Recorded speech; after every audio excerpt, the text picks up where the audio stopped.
నమస్తే అండి. చెప్పండి. గాంధీ స్టాచ్యూ మీద మీ ఒపీనియన్ ఏంటి? అంటే గాంధీ స్టాచ్యూ కట్టడం తప్పేం కాదు, కానీ సిటీ అవుట్స్కట్లో ఎన్నో ప్లేసెస్ ఉన్నాయి, సిటీలోనే ఉన్నాయి. అంటే ప్రత్యామ్నాయంగా అదే ప్లేస్లో కట్టడం వల్ల చాలా మంది కుటుంబాలకు అన్యాయం జరుగుతుంది. సో మీరు అలా కట్టాలనుకున్నప్పుడు వాళ్ళ ప్రత్యామ్నాయంగా వేరే ప్లేసెస్లో ఆల్రెడీ ఇల్లులు కట్టించి ఆడ సెటిల్మెంట్ చేసి ఆ ప్లేస్కి వెళ్ళమనాలి.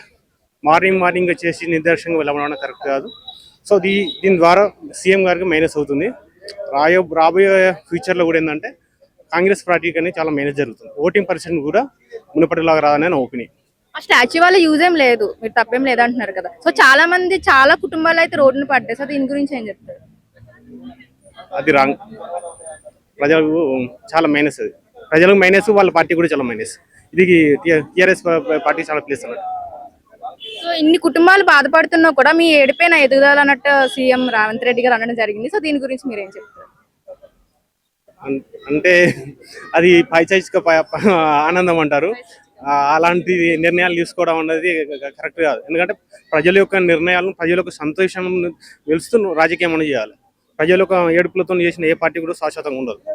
అంత డబ్బు స్టాచ్యూ పెట్టడం కన్నా సో పేదలకు సహాయం చేయడంలో పెడితే బాగుంటుంది కదా అంటున్నారు. అంటే అది ఇదివరకు కాంగ్రెస్ ప్రభుత్వం వైఎస్ రాజశేఖర్ గారు తీసుకున్న కొన్ని నిర్ణయాలు చాలా బాగున్నాయి. అంటే పేదవాళ్ళకు, చిన్న పిల్లలకు చాలా నీడ్స్ ఉన్నాయి, హెల్త్కు సంబంధించిన డబ్బులు లేక వాళ్ళంటి వాటికి సెట్ చేయడం అనేది చాలా మంచిది. అది ప్రజలకు 1 రూపీ పైన కూడా లేదు. ఓకే.